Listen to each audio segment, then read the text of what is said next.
Back in my day, I used to pull out all the stops to try and find the best deals on tickets for Blazer games. A lot of times I would just show up to the stadium 15 minutes before the game, get in line, and then while in line, buy tickets on my phone. Now that is risky and stressful, so I don't advise it. What I do advise is using Game Time tickets because they got you covered with good deals all the time. Game Time is a ticket service that tries to take the stress out of buying tickets. It's a beautiful app that makes it fast and easy to buy tickets to any event you want. And the best thing I love about Game Time is they don't try and trick you. They try to take all the guesswork out of buying tickets. They show you the views from your seat. They have all-in pricing. And you also don't have to wonder if you can find a better deal elsewhere because of the Game Time guarantee. Because if you find tickets in the same section and row for less, Game Time will credit you 110% of the difference. That's how you know you're getting the best deal with Game Time tickets. They also have their exclusive flash deals, which allows you to find discounts on tickets within their app with one single swipe. And with the Blazers having a bunch of home games coming up in December,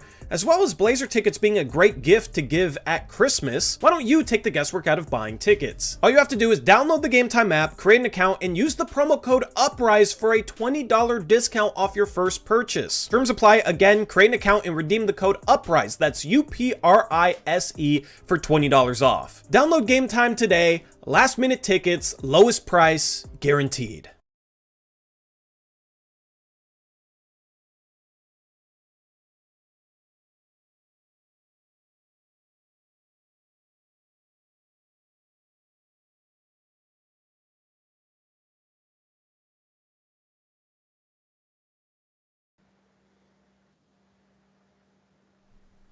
What's going on, everybody? Welcome into the Blazers Uprise post-game show presented by Game Time Tickets.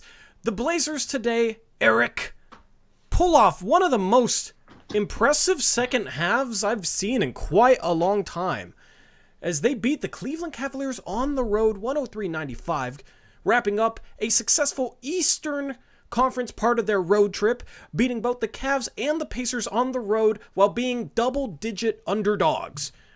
They do it defensively tonight, holding the Cavs to 95 points, holding the Cavs to 39 points in the second half. This was an extremely impressive game, extremely impressive performance from Shaedon Sharpe, who finishes with an 11 for 15 shooting night. Finally, a good game from him.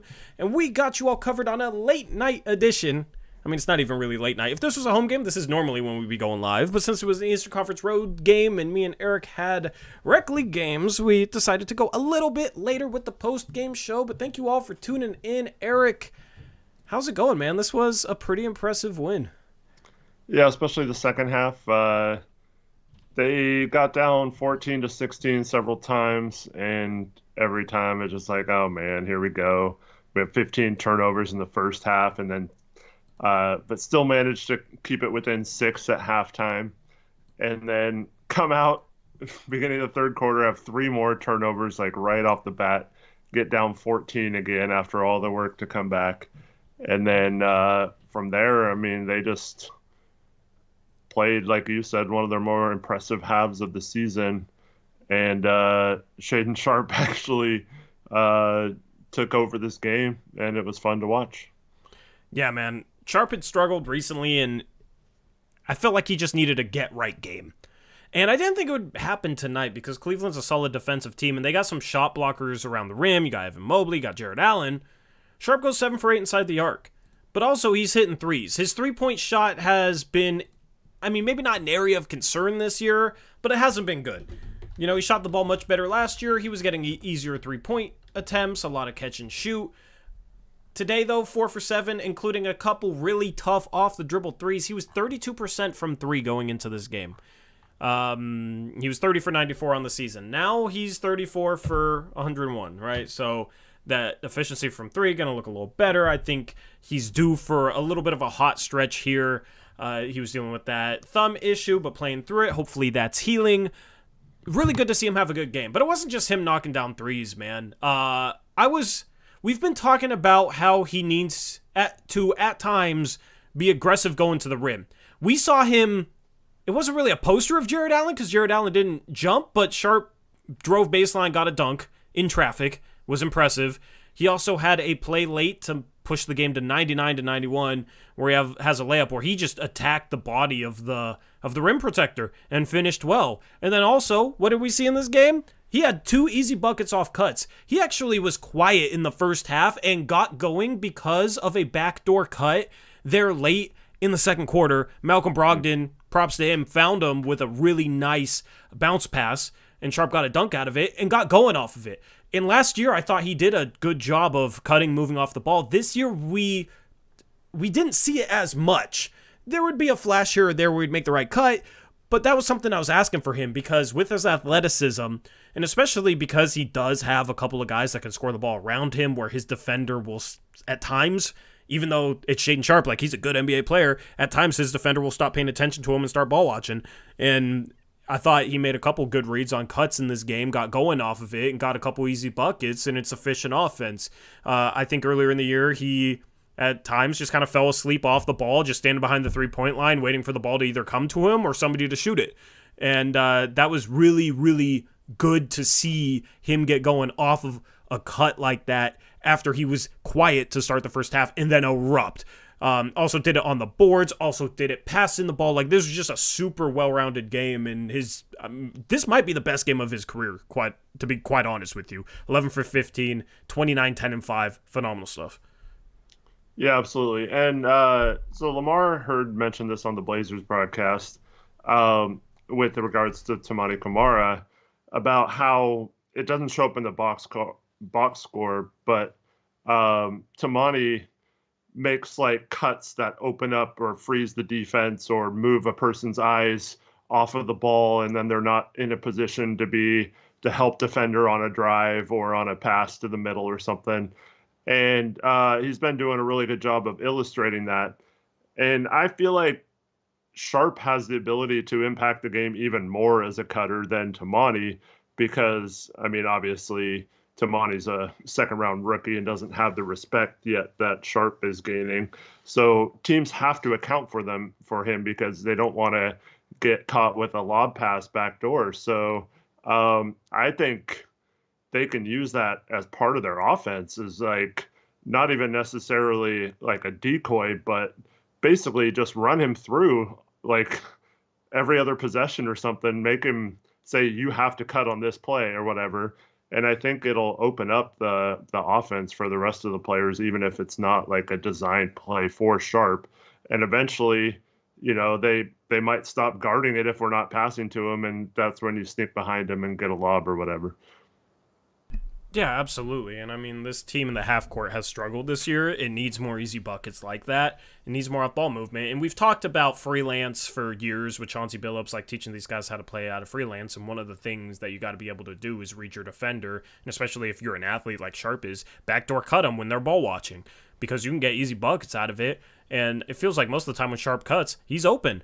He's open. And I mean, there's cuts where even if he wasn't open, you could maybe lob it over the top for him, given how athletic he is. So he needs to search for that. And I feel like he's evolved as an on-ball player and almost let some of that off-ball talent he has, because he can be a deadly player off the ball. He's kind of let that go by the wayside as he's developed his playmaking, his passing ability, some of his off-the-dribble game. But I think where his potential lies in him being a truly elite player down the line, hopefully, is him being able to be that deadly off-ball player, and then once he has the ball in his hands, he can make something happen at a high level as well. You know, you look at like a Lauri Markkanen, who's much bigger than him, but Lauri Markkanen is absolutely elite off the ball, and then when he has the ball in his hands, he can dribble drive, he can knock down a three, you know, he can do some stuff. I think Sharpe could maybe be the wing version of that, maybe not that level of shooter, but I think he can be better off the dribble, and then all the off-ball stuff with his athleticism, his ability to cut, like, he needs to tap into that to the fullest, because if you're talking about him playing with, I don't know, whoever the future stars are on this team, maybe it's Anfernee Simons, maybe it's Scoot Henderson, I don't know who it is, but maybe want, both. You know, maybe both, you know, maybe neither. Maybe it's somebody else. Collier. Maybe it's maybe it's Isaiah Collier, maybe it's Alex Sarr, maybe it's Cooper Flagg. I don't know. Maybe it's Bronny James. No, maybe it is Bronny James because he's cleared to play. Good news for Bronny James. Love to see it, right? And if it's Bronny James, then it's also LeBron James. So maybe we should draft him with that Golden State pick. I don't know. I'm not going to go down that rabbit hole. But point is, you want him to be able to like complement whoever the other star is next to him to the fullest. And I think his off-ball ability, his ability to catch, attack, closeouts, his ability to cut, his ability to come off a curl screen, I think makes for a really good fit long-term next to another star. It just started to worry me a little bit when we saw that start to disappear over the past few games. So I don't know if, some of the movement today was just him making the right read off the ball, reading his defender, noticing his defender turning his head and cutting. I don't know if it was a Shaedon Sharpe decision. I don't know if it's something that the coaching staff implored out of him today, or maybe they watched some film and kind of showed him areas where he could be cutting and wasn't. I don't know exactly what the difference was today, but it's only 2 cuts, I believe, that he got buckets on. But I don't think there was a game before this where he had 2 cuts in a game where he got buckets on.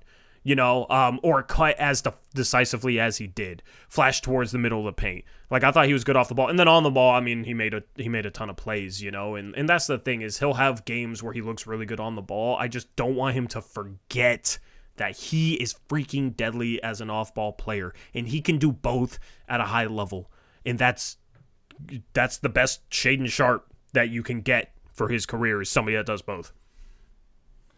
Yeah, I don't know if this is true or not, but Colonel Panic in chat said earlier that at halftime, Chauncey told Shea that he was playing like a summer pickup game out there. I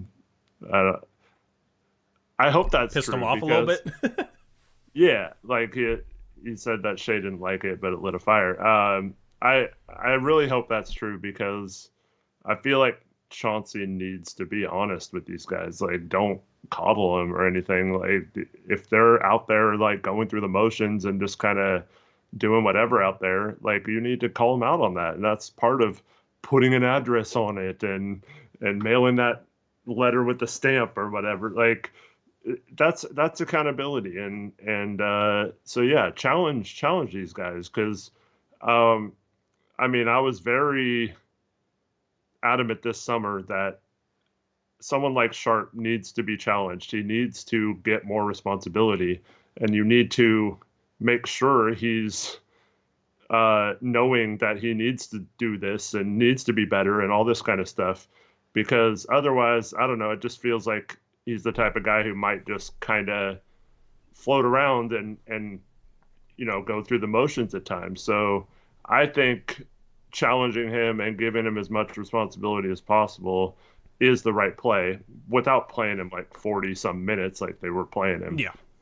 But yeah, so I really hope that that's what happened at halftime, because that's good coaching. I'll give Chauncey credit if he did that. If not, it kind of sucks that it's a fan fiction piece, but yeah, I really apparently said it in the press conferences. Somebody else in chat said so. Oh, okay. I think part of this is he has been able to recuperate / heal that thumb a little bit. I don't know how much, obviously, but he had that stretch where he averaged like 42 minutes a game in 6 games, and he was playing well during it. Like, he was having some impressive performances, right? He had that 29-point game against Detroit. He had that 22-point game against Memphis, but he played 42 and 46 minutes in those games. Then he had 18, 18, 19 in the next 3 games, and he played roughly around 40 to 42 minutes. Final game in that stretch, played 41 minutes and had 17 points. But that final game where he played 41 minutes, he was 4 for 16. And then the next game, plays 26 minutes. That was our home loss against Cleveland. He's 2 for 12. Then 7 for 17, 3 for 8, 3 for 13. And he had that 10 turnover game in that stretch run as well. And we're losing a bunch of games, and that's when he started to look gassed and started to kind of float out there, and it became he is really slumping right now. Is this just a sophomore slump? But I truly think his thumb plus the minutes that he was playing during that stretch, he got worn out because he's never played minutes like this before. People can say young legs all you want, but it's a different challenge to have a 6-game stretch as a 20-year-old when you didn't even play in college. Last year, he was basically just a bench player until he was starting for a tanking team and, played maybe 6 or 7 games of heavy minutes. It's different when you're on the scouting report against teams that are taking you more seriously at the start of the season, and you have a stretch like that where you're playing 42 minutes a game. He was not ready for that level of usage. Nobody plays that many minutes. There was a period in time for multiple games where he was leading the league in minutes per game. And I was adamant that he needed to not play that many minutes a game. Now his minutes have come back down. Like, he played 37 against Milwaukee, 35 against Indiana, but that's better than 42, right? That's what it should be, yeah. Yeah, and he had a stretch before that against OKC, Phoenix, and Utah where he played 24 minutes, 32 minutes, almost 31 minutes, right? So I think that could be of a benefit, but then also, we've talked about it, he needs to have that killer mentality. Like, can he truly be a lethal superstar level player or whatever we think his potential is if he keeps the same mindset he has? He needs to find a way to motivate himself long term. You can't always be, as a coach, like always having to piss off your player or light a fire under your player in order to get the best out of your best player, right? They got to like bring consistently. You can't have a guy at that level where you constantly have to get him locked in by challenging him, right? Right now, when he's 20 years old, I love it. It's what Chauncey needed to do. And he's struggled. And he was kind of sleepwalking through the first quarter and a half. So I love that Chauncey does that. And Chauncey needs to continue to do that when Sharpe's playing like that. I just think long term, and I hope that Sharpe can find that level of motivation to just go out there and kill teams. Because he killed Cleveland tonight. He killed them. 11 for 15, 29, 10, and 5. He killed them. Yep. Yeah, I was like, what are you doing, Sharpe, in the first half? Because there was twice where he ended up with 5 turnovers. I don't remember how many of those were in the second half. I know at least 2 of them were in the first half. And he drives right to the free throw line and then just lazily throws a pass right to the other team, like right to the other player, like not even like looking. He just turns and passes the ball, and it's not even close to an open person or going to one of our guys. And I was like, dude, what is this deal? Like, and Scoot was doing that crap too, where like Scoot's was a little different because he was getting like caught underneath the baseline, under the hoop, on some of his drives looking to pass. But and then we have Jeremy, at the beginning of the game going 1-on-3 like against their big front court, and it just wasn't working. It's like, oh my gosh, this team is so frustrating. And then you watch like the second half and you watch someone like Sharpe just look like a completely different player. And it's just it's kind of fascinating, but it's also like, man, if this team can just figure out how to not have, I think they went the first 6 minutes of the second quarter and only scored 2 points, which is just ridiculous. But like, if this team can just figure out how to be consistent and motivate themselves, like you said, and just play the way Sharpe did in the second half. Now, he's not going to go 11 for 15 all the time, but just at least cut out the like silly plays where you're making nothing happen and then you're just making it worse by throwing a bad pass. I think this team has another level it can get to. Yeah, I am very curious as to how good this team is. I put the title, are the Blazers good? Because they've looked good even the games they've lost against Phoenix and against Milwaukee, like they look decent. Those are 2 good teams on the road. Real quick, it was 63-49 in the second half. Oh, I hyped them up a little too much. Damn. I hate when I do that. Let me fix it. Actually, so my computer crashes. Like, this stream was a little later because I had to restart my computer. My computer crashes when I have, like, my streaming software and Photoshop open at the same time. So I'm going to fix that on my laptop so that I don't crash the stream. But let me get the good old laptop bag out. All right. I tried to do math, Eric, but I had just got done playing Rec League, so, I was still just worn out. Normally I'm good at mental math, too. They had 46, and then they had 95. That's, one less than 50. Yeah, you're right. Damn. I hyped them up a little too much, chat. I'm a homer. But my thing is with this team, Eric, like,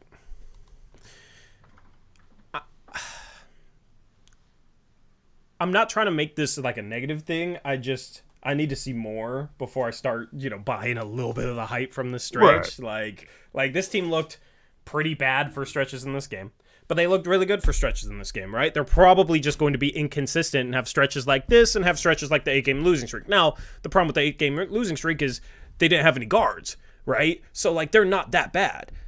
You get Brogdon back, you get Scoot back. People were hating on Scoot in this game. They were a plus 10 with him in. For some reason, when Scoot's in the game, like, the team does decently, even if Scoot looks terrible.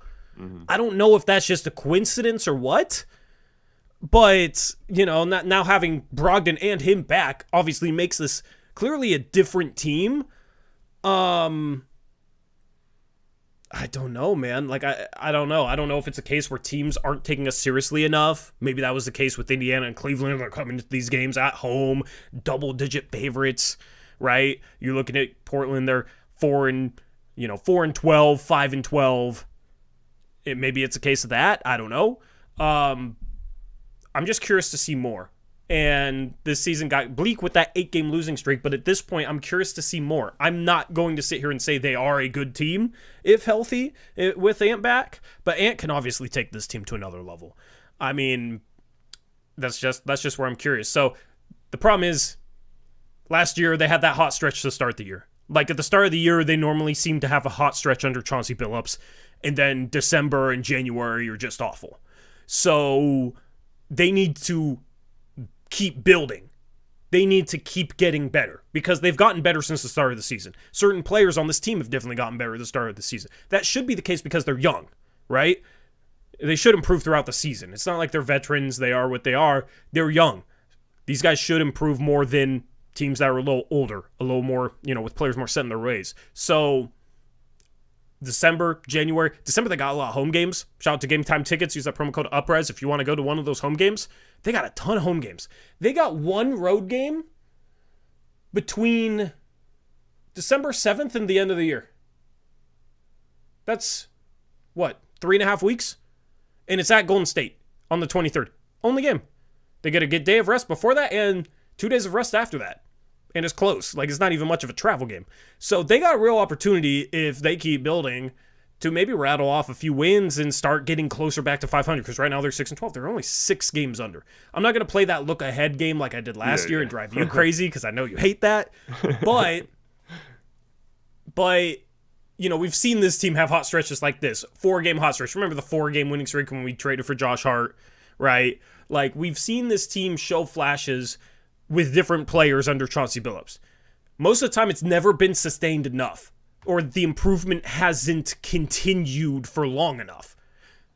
That's why this season is intriguing to me right now, because they're showing serious signs of improvement right now, but it needs to continue.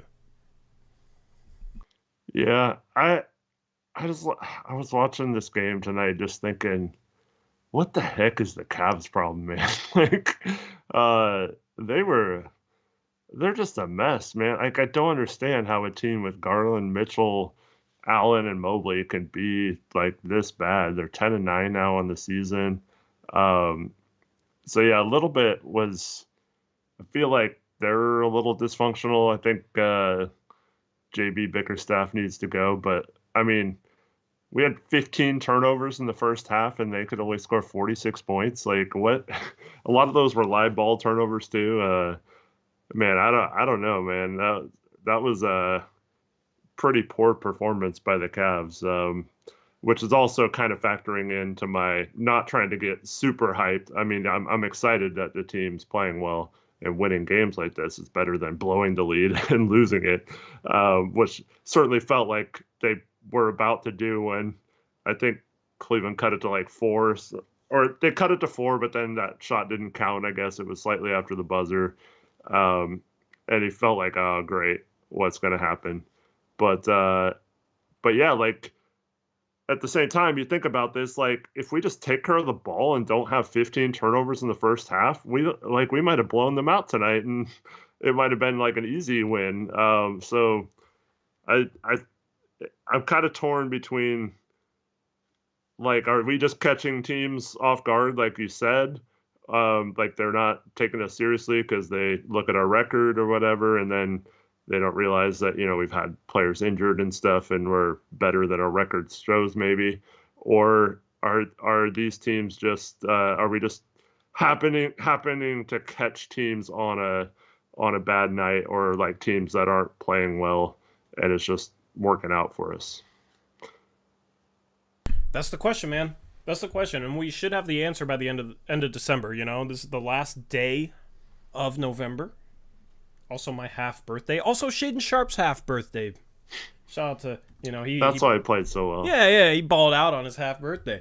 Last day of November. You got an interesting schedule in December. You got Utah, Golden State, Dallas twice.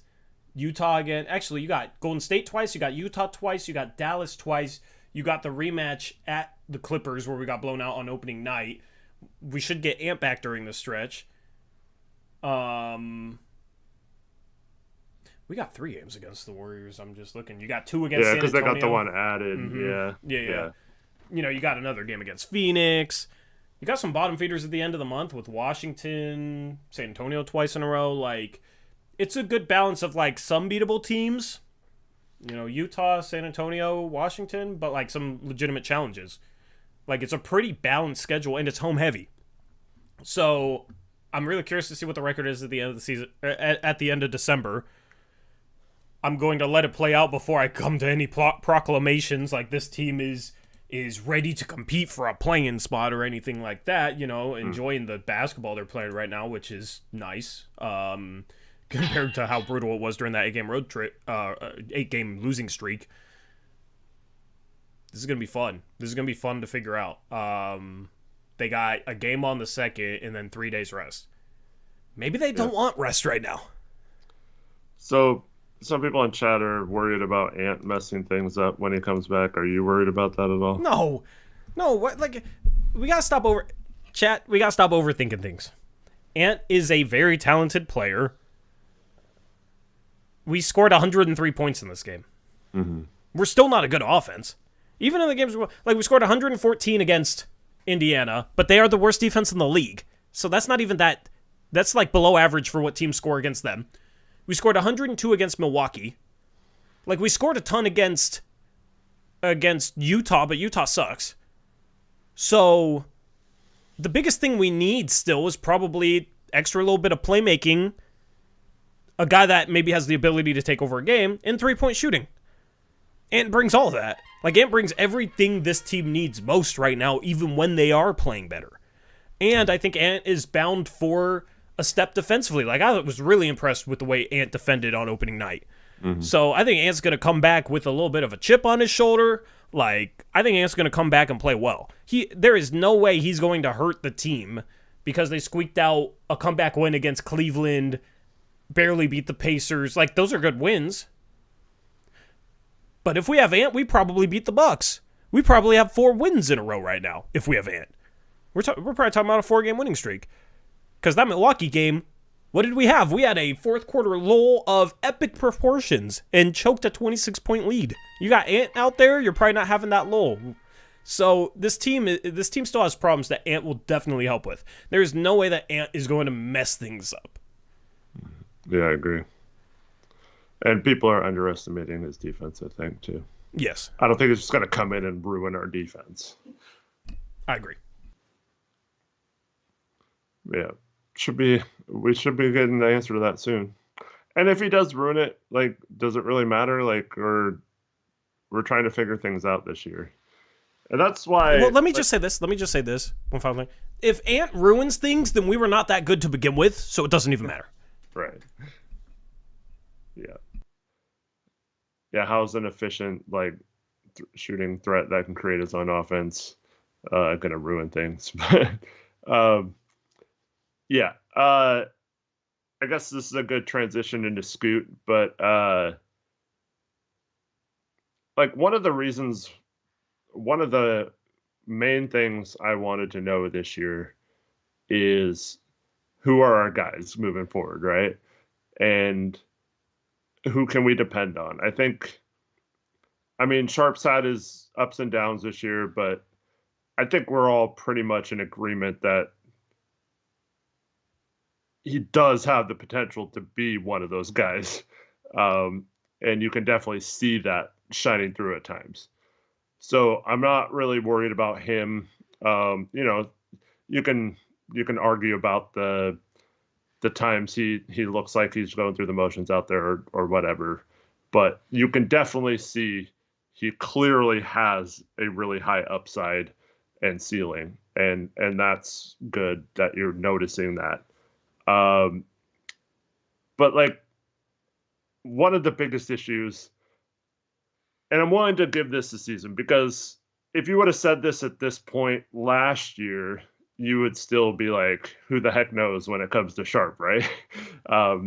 Because like, he had been coming off the bench, and like, he had some good games. He had shot the ball pretty well.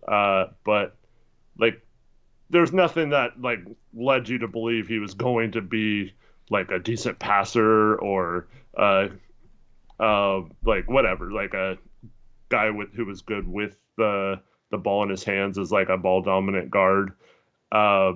So there was none of that. So you kind of had to wait to see with him, and he's shown through. So that could still be the case with Scoot. But one of the main things I was looking for this season was, is Scoot the guy moving forward? And unfortunately, he just keeps leaving that question unanswered. And I think that's my biggest disappointment in the season so far. Still plenty of time to change that. But it's just kind of, I wish at this point we'd like, okay, Scoot's the guy, but unfortunately it's just not the case. Yeah. I think people are being too impatient with him, to be quite honest with you.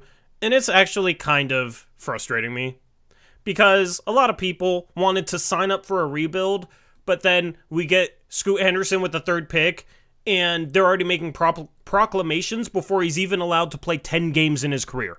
Right. Like, why were you pining for a rebuild if you're not willing to allow your 19-year-old rookie point guard to play at least double-digit amount of games before you start making proclamations that he's the worst player in the league, he sucks, he's a bust, he's not the guy, like, we need to trade him before he continues to devalue, which is just one of the most ridiculous takes I've ever heard.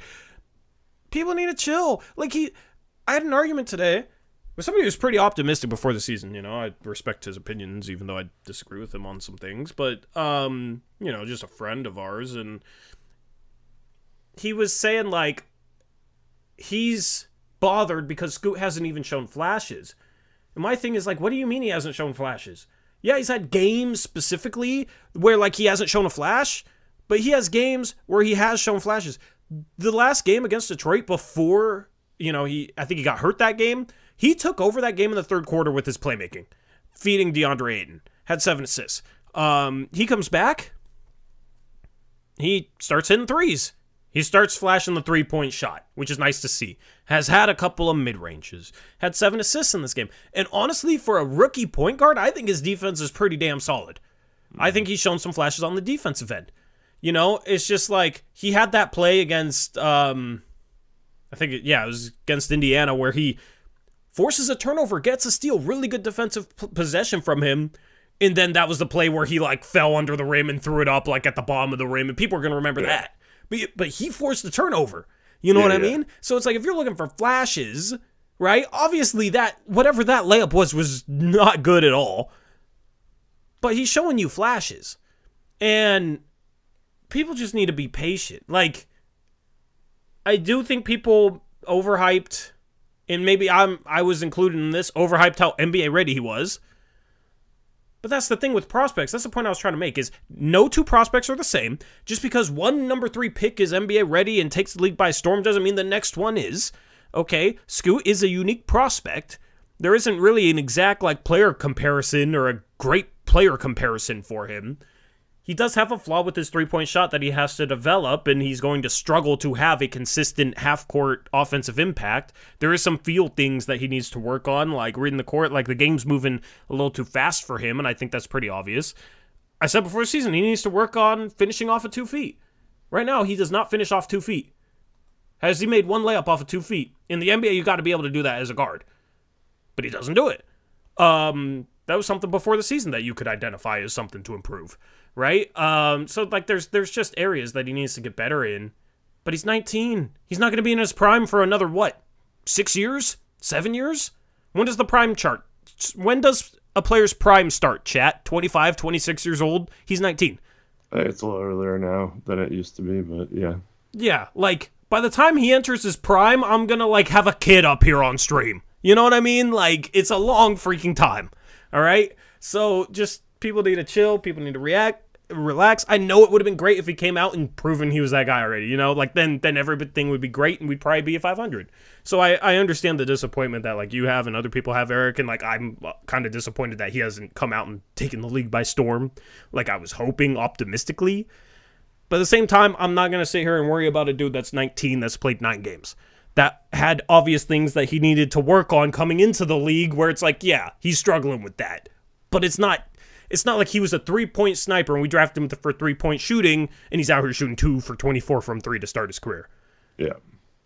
Well, okay, so just to be clear, I'm disappointed that we don't know the answer to the question. I'm not saying that he's a bust or I'm disappointed that's what I'm saying. Yeah. So I just want to make sure that was clear for chat. But he had one play in this game where he gets into the paint, almost gets to the rim, and throws a perfect dime to the corner. I think it was Reith who cashes a 3 from the corner. And I was like, that's the Scoot I want to see. Like, that's what I've been waiting for, is just use that speed to get into the middle and collapse the defense and then kick out to your shooters. And so, like, once he started doing that, I was like, okay, all right, now Scoot's starting to maybe find his comfort zone. But up until the second half of this game, he just seemed like he was so like in his head every time he drove. Like the ball just seems to like stick to his hands. Like he doesn't seem to be dribbling it right. Like he practically travels or double dribbles or carries the ball every time he drove, and it was just like confusing to me. But it was nice to see him have some nice moments in the second half. Yeah, he needs to work on his ball handling. That's another thing that maybe we underestimated how much he needs to work on it before the season. Like I didn't think ball handling was going to be a major issue, but it has been. But that's it's not have been, yeah, but it's not stuff that you can't teach his quickness. That is a lot harder to develop than a 3-point shot or ball handling ability, right? So he's a little bit of a project, and projects you got to be patient with them. Do we think Dame would be looking better than this if he came into the league at 19 years old? No, he got much better between 19 and 22 and then became a lottery pick, and then his rookie year was great. The problem is we replaced Dame with Scoot. Scoot's 19. He didn't have the same path as Dame. He's in the league much earlier than Dame. He's going to have like 3 years of NBA experience by the time he's the age that Dame was when Dame was a rookie. I think that's just the perspective that people need to remember when they start worrying about Scoot. It's just mind-boggling to me. I don't agree with it at all. I don't agree with worrying about him. I don't agree with making any sort of proclamations. It's just, I don't know, man. It just comes back to this for me. We argued with people during the offseason that the rebuild route has a lot of pitfalls, and that's why I wanted to take a chance around Dame. And, we talked about, like, Jaylen Brown, because I think he was quietly potentially gettable. We had that conversation all offseason. Regardless if he was or not, we're kind of past that hypothetical. But the point of this is people were saying you get Dame, even if you got Jaylen Brown, that team can't contend. And it's like, how are we sitting here with the best player in franchise history saying if we get him a second star for basically the first time ever, at least since Aldridge, we don't have any chance. Something that wasn't on the roster anyway. Yeah, and we, still have Sharpe, right? We give up the third pick and Ant was kind of hypothetical, and people were saying that team doesn't contend. How in the world can we sit there and say for sure that team doesn't contend? People on the rebuild route over that. Because Scoot's going to be generational, and you can just stockpile assets, stockpile top picks, do the rebuild route, and that'll give you a better chance. And now it's like, I don't know how many of it is the same people, but it's like you signed up for a rebuild. I feel like people just thought that Scoot was like for sure going to be great. Yeah. off the bat. Can't miss, yeah. Yeah, can't miss. Like, he's going to be great. He's going to be phenomenal. Like, he's going to make us forget about Dame. It was a lot of stuff that was said. And we were sitting there, part of it was we wanted to, keep Dame and go that route. But we were sitting there and saying, nothing is guaranteed when you draft a player.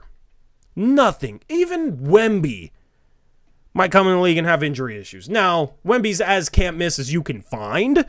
But still, even he's been inconsistent at times this year. Even he's had some really bad games. He's also had some dominating performances.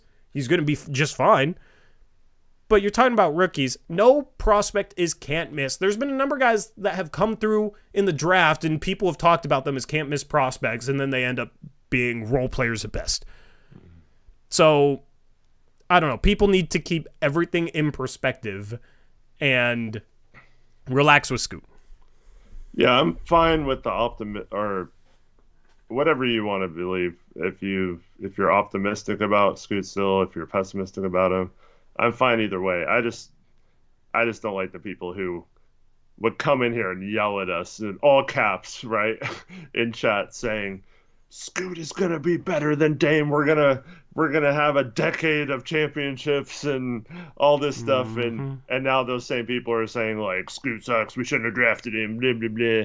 Like that's what I have an issue with. Luckily there's not too many of those people in chat right now, but it was very heavy this summer with people saying all kinds of stuff like that. And now those same people, I see them on Twitter being like, Scoot sucks, he's a bust. Bleh. Yeah, and not to like dwell on what a few people have said in our chat or on Twitter, right? Like, in the end, who cares? Just random people. I just think the point is people are, A, prisoner of the moment, far too much. Mm-hmm. They are the prisoner of the moment. And then B, they overestimate what is guaranteed out of a rebuild, which is nothing. Okay. Yeah. C, you got to stop acting like players are 100% can't miss prospects. Okay. You never know how a player is going to deal with the NBA game because it's just it's the best league in the world. Even if you play in the G League Ignite guys haven't really lived up to their draft stock, but that was like a feather in Scoot Henderson's cap. Like, look what he did against professional grown men. Right? We got to stop overestimating the G League Ignite impact. I just think there was drafting Scoot in like this whole process to start his career. I feel like people expected too much, maybe myself included. And now the other side of that is, oh my goodness, he sucks. This is wasn't what I expected. I expected him to be much better than this. Why does he look so bad? He wasn't supposed to look this bad. And it becomes a negativity thing where it's like, you can't even notice if he does show flashes. Well, Cronin did his Olshey impression to build that hype when he drafted him and said that, talked about how talented he was and how we couldn't pass him up and that he wasn't your average 19-year-old and all that kind of stuff. While replacing Dame with him. I mean, Cronin was kind of unfair to him. Yeah, and that's part of the reason why Scoot's camp wasn't thrilled with him replacing Dame here and the pressure that came along with that. But, yeah, like, Cronin definitely hyped him up. And so I think that's part of the problem. And it's just, that's another funny thing. It's like, Olshey did that with Anfernee, right? He talked about how he was the most talented player he'd ever drafted or whatever. And people just laughed at him or whatever. And, but like, I mean, Anfernee's shown that that's not too far off from being true. There's the whole, who's your backup point guard? And he was like, we have a backup point guard. His name is Anfernee Simons. And everyone was like, Anfernee can't play point guard or whatever. Like, and then he ends up being, like, some people would actually say he needs the ball. He needs to be the point guard and not shooting guard now. Yeah. How much different is he since when Olshey drafted him? Yeah. And then it's a completely different player. And then there's the Zach Collins is a foundational piece thing. And, I do think a little bit of that is unfair because, most of his issues were because he didn't play for 2 years with us and then we let him go. So, like, if he doesn't get hurt, like, maybe Olshey is proven right with that, maybe not. But I think Zach, it's obviously the type of player most teams need a player like that. So, yeah, I think Cronin didn't help him at all by kind of hyping him up and saying like, "Oh, we drafted these guys and they're not going to come in as like normal rookies. They're going to come in and help us right away." And then you see other players at 19 that come in and do play really well right away. So then you have these expectations when you hear someone's generational or would have gone number one in a lot of other drafts. Then it is kind of frustrating to not see that right away. But it is totally unfair to like completely judge. I mean, our own coach right now, if he got judged after his first year or two, would have been a bum. Yeah. And now he's like a borderline Yeah. Hall of Famer and was one of the better players in the league for a while. So, yeah, it can go both ways, but there is reason to be concerned with whether Scoot is the guy or not. Totally fair. I just don't think we should label it at all yet. You know who's a good rookie comparison for him, actually, that I just thought about? In terms of kind of strengths and weaknesses in a way, and their statistical production their rookie years. Do you know who I'm thinking of, Eric? No. Chat, take a guess. Eric, take a guess. I love making you guys guess. While you guys guess, shout out to Great Who's Investigates. $10 donation says, this has been a strange year so far. They have been in most games because of how hard they play, but finally now we're shooting better. Support the channel with the super chats. Boom.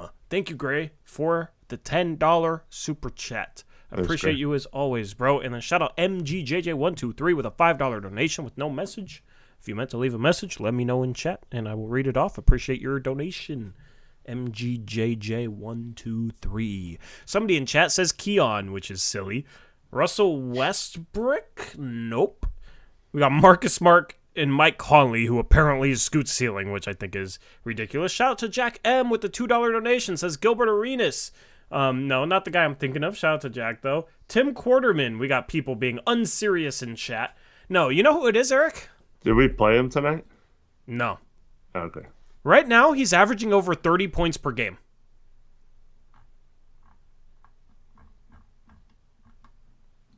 Did someone in chat get it right? Nope. Okay. There's like only a few guys averaging over 30 points per game. Not SGA. Not SGA. Nope. I mean, yeah. Nope. List, but... Got a bunch of SGAs. Shout out to George. He's the first one to get it right. He says De'Aaron Fox. De'Aaron Fox came in one of the quickest guards in the league. No three-point shot. From two, Scoot Henderson, before this game at least, was 43.8%. De'Aaron Fox's rookie year from two, he was 43.6%. Okay, Scoot's averaging 4 assists. De'Aaron Fox is averaging 4.4. Scoot's playing 26 minutes a game. De'Aaron Fox is playing 28. De'Aaron Fox, efficiency numbers, pretty similar to Scoot's right now, except De'Aaron Fox shot 30.7% from three. Scoot right now is like 22%. But I think Scoot can kind of get it up around there, right? The thing is Scoot is turning over the ball a little bit more and looking a little bit rougher handling the ball. But both players were like speedy guards without a three-point shot, like not the biggest guard. Look at De'Aaron Fox now. De'Aaron Fox was not good his rookie year. He was not good. Yeah, now, I mean, he's a lot phenomenal. of that was product of the team, though. That team was garbage, and he Yeah, had it's to not a take lot of perfect tough comparison, shots. Eric, but Yeah, well, see, I was thinking about this watching the game, and I'm just like, I know he had a horrible game. He was 6 for 18, but I feel like the Cavs screwed up Darius Garland. really. Yeah, like I think that's going to be the byproduct of the Mitchell trading for Mitchell, because I feel like Garland was starting to be that guy, and he had made the All-Star game.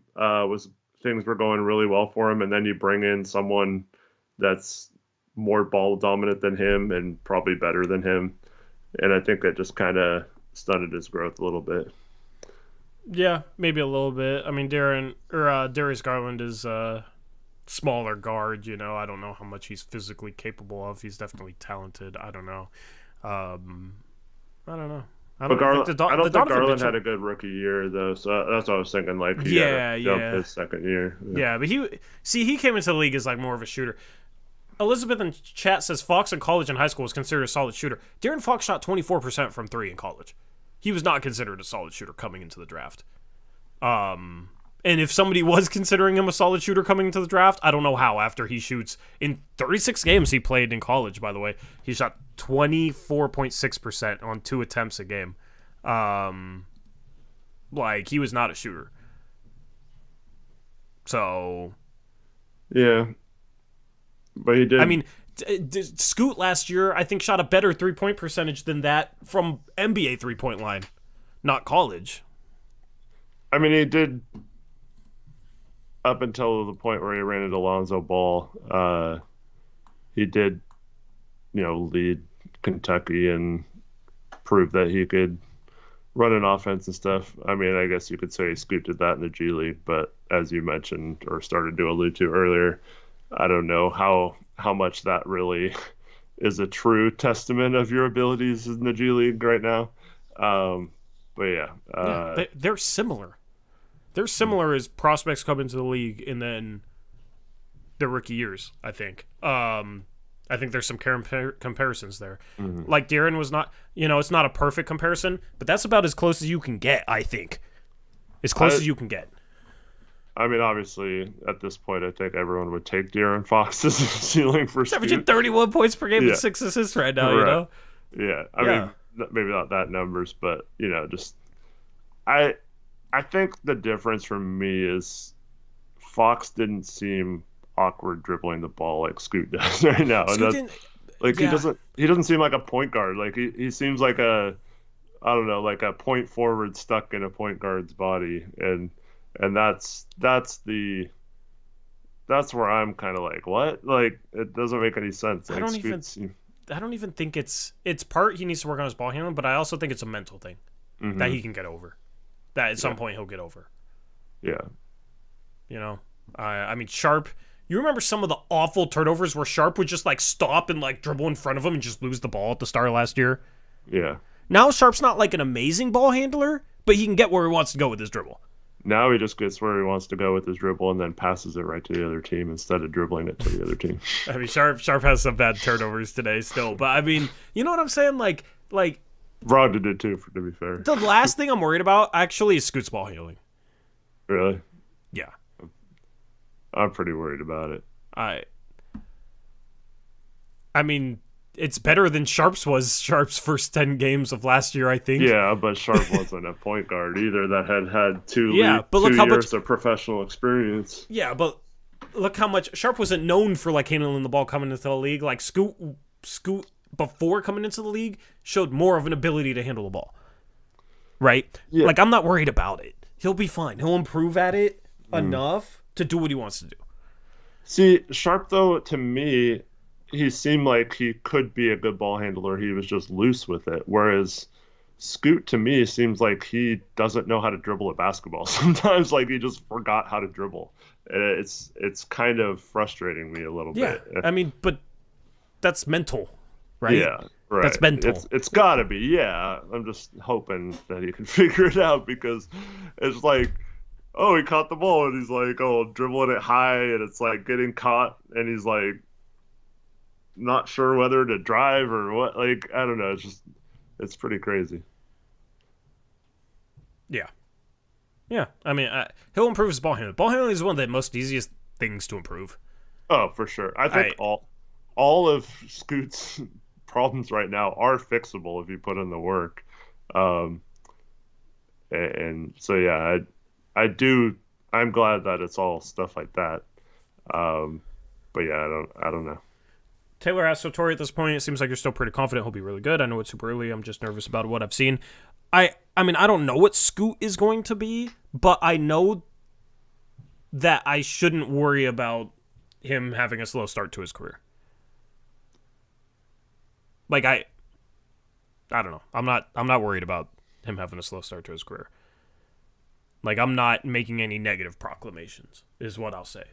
Like, and I was the one saying there is a chance he's a bust, but there's a chance that this is actually who he is.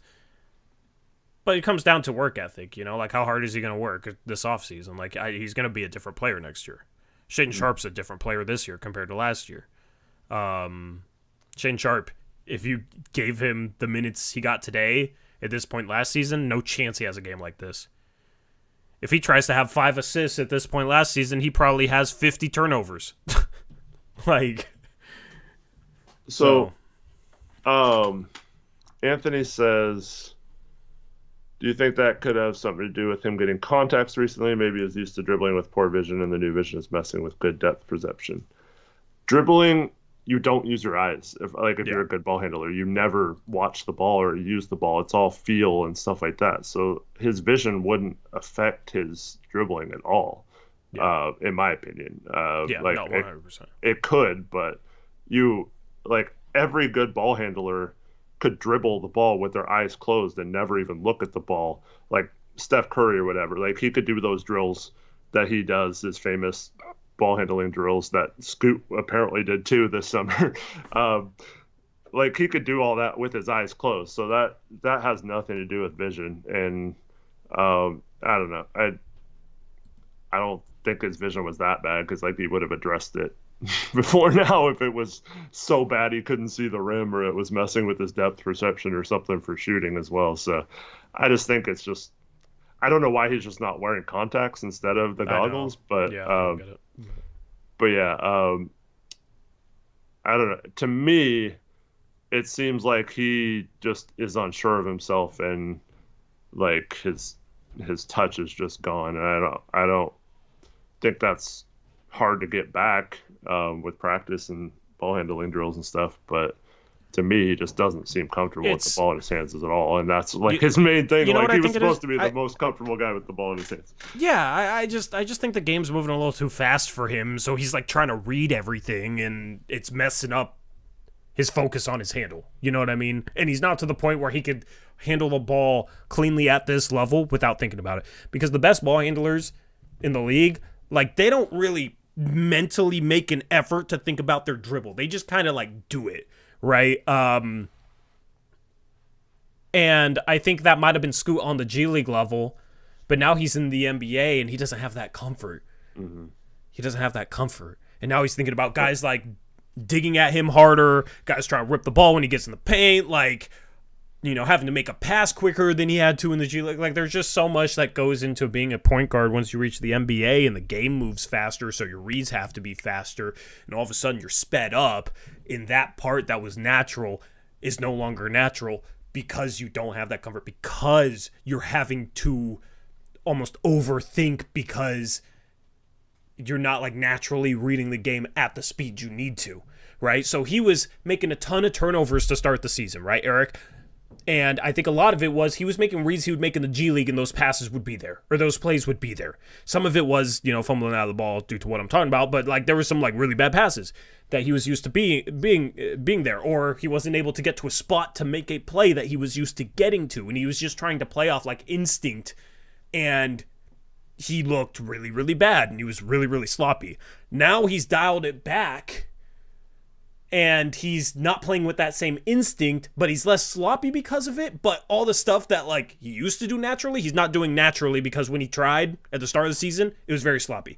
The game's still moving too fast for him. Once the game slows down for him, you'll be able to notice a difference, I think, in his ball handling and how he makes plays. You just got to give him time. I mean, to be fair, the second half was much better, but in the first half, I was like, this is the same we've seen all season. He had no clue what to do with the ball. He had some horrendous passes that just had no chance of getting through. But end of the day, 7 assists in 22 minutes with only 3 turnovers. It's so weird, but this is why part of me is extremely worried about him, and part of me is oh, this is nothing, because this is who Scoot. This isn't who Scoot is. And that's I never would have thought we're having a conversation of him being unsure of himself on the court because like his whole persona and his whole like shtick is like that overly confident, like swaggering type thing, like always cool on the court and always, doing like being the guy on the court and all this stuff, like being the man. And so the fact that he's lost that so early in his career, I'm like, oh crap. Like, cause if he can't get that back or never like really, like if he, I'm trying to think of a good example. I don't know one in the NBA, but like a lot of you are probably too young for this, but so David Carr in the NFL, it was Derek Carr's brother, was the number one pick by Houston, and they were like an expansion team, had a horrible offensive line, and he got sacked like a record number of times his rookie year, and like never, like it just was never the same again. Like he lost all confidence, started seeing ghosts every time he took a snap, like he thought he was going to be under pressure as quickly as possible. So like it just like kind of changed his whole like thought process and everything. So I'm hoping that's not the case, because that's kind of scary, because without that like persona or whatever, I don't think Scoot can be the best version of himself. But at the same time, I'm like, okay, he could easily just get that back and be fine. And so like this could all be for nothing, and we would all look silly like 20 games from now. So it's a little concerning, but it's also like, okay, maybe it's just a blip on the radar. You can't have that persona that he has when you're struggling, and that persona can't make him make the right reads at the time he has to make them in the NBA, which is a shorter window of time. You know what I mean? So it's like with his struggles, would it be better if he had that persona? Probably not. You know, it'd probably be worse. So once he figures out the things he needs to figure out, like he'll have that persona that'll come back. It's just hard to have that level of confidence when you're out here struggling, and just trying your hardest to adapt. Still, like, he had a kick out to Uprise for 3, hit a 3, and Scoot just sitting there flexing under the rim, like, yelling in this game, you know what I mean? So, I don't think it's, like, completely gone. I still think, like, I talked about the first 2 games, like, I want to see him get hyped. Like, I want to see his personality come out on the court. I still think you're seeing that to an extent, just not to the extent you saw in the G League, because he's not dominating games like he did a lot of times in the G League. So, yeah, not worried. Yeah. He'll be fine. Chat. The thing is just talking about it on the postgame show has made me even less worried about Scoot. Like, there's times where I'm like, man, maybe this is actually really bad. And then I get on the postgame show and I start talking about it, and it's like, it's really not, to be honest. So, yeah. I mean, he had a decent 2-game stretch before this, and today he made plays. He had 7 assists and 22 minutes. Pretty good. He's a plus 12. Played some defense. Yeah. Like, he's 1 for 8, so that looks bad. But everything else I thought was fine. Mm-hmm. You know, he's 0 for 5 from 3. That doesn't look great. But he was, 5 for 7 in 2 games before this. So Gray says he had 18.5 in summer league. He played 1 summer league game. He only scored 15 at 13 in the first half, right? Yeah, he didn't have 18 in the first half. He had like 9 in the first quarter. It was 4 for 4, I think, and yeah, looking good. Yeah. But then the rest of that game, he was like 1 for 9. People only remember the first quarter. Yeah. He really struggled the rest of that game. Mm-hmm. So, man, he might play in summer league next year. You know, if the rest of the season goes like this.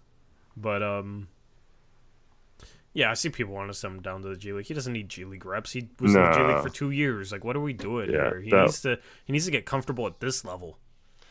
The G League would be, I don't know. I think you're starting to kill his confidence a little bit. Maybe I don't think that's the right move at all. If he goes back down to the G League and then starts struggling, then it's like, then what? If he plays worse than last year, then what? That's how you know it's mental. Then, you know, because he hasn't gotten worse. There's no way he's gotten worse. Yeah, it's just there's no point. There's no point to play him any G League games. Anybody recommended to send him down to the G League, just I laugh at it. It's silly. Yeah. So I do like how hyped he gets when he passes out and someone hits a shot. yeah. I mean, if he makes 2 of his 5 threes instead of going 0 for, we're talking about how he had a great game. Because he would have had 8 points, 7 assists, only 3 turnovers, was 2 for 5 from 3. And 1 for 3 inside the arc. Like, we're talking about, like, oh, maybe this might be the best game of the season. And then what? He'd be a plus 15 instead of a plus 12 or something like that? I don't know, plus 18? Like, that's the thing, is the shooting still is not all the way there. The shooting will make everything else look better. Especially if he's passing the ball like he did in the second half today. So, yeah.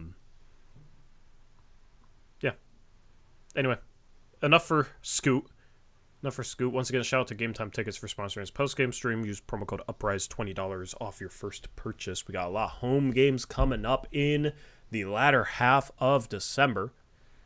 I got the schedule right here on my whiteboard, in case anybody wonders why when I start talking about the schedule, I look up here to the left, to my left, to your right, viewer at home. Tamani Camara was pretty damn good in this game, Eric. That baseline drive he had and dunk, dude. Who'd that remind you of? Did that remind you of anyone? I don't know. Who were you thinking? I was thinking a little Mo Harkless. You know, we just brought back Mo Harkless for the remix, but the thing is, like, Mo Harkless, I was watching back some of his highlights because I edited him into the video that I did talking about it for a little bit, and there was a lot of plays. He just went at the rim strong and used his length and just dunked constantly. Like, I forgot how much. yeah, but you know, like Mo's like Tamani size. Mo's Tamani size, right? And had all the defensive stuff, and the three-point shot was just good enough. And it's like, I'm really starting to like Mo Harkless as like a comp for Tamani Camara. You know, obviously, like, no two players are going to be the same, so it's not perfect comp. But like, that's who I want Tamani Camara to be. If he can be a little bit more of like a shot creator from the perimeter, you know, slasher from the perimeter, a little more consistent three-point shooter, I don't know. Like, I think Tamani can maybe be a little better defensively than Mo was, but Mo was really good defensively. Mo was phenomenal defensively. I mean, that's the type of player this team needs. Him driving baseline on that play, that dunk, that's what I want to see from him, because that's what I noticed watching some Mo Harkless highlights. It's like, I don't think Mo is more athletic than Tamani. I don't think Mo is necessarily quicker than Tamani. I don't think Mo is necessarily bigger than Tamani. But he just found ways to weave to the rim, use his length and athleticism to finish. And that's the next step for Tamani. Obviously, more three-point consistency. We're starting to see him shoot the ball better. He's 1 for 3 tonight. But just getting to the rim, making things happen, finishing is what I want to see. So that dunk was, I love that. Yeah. I love Tamani, man. He's just such a high IQ player. Knows his role. He's not out there trying to.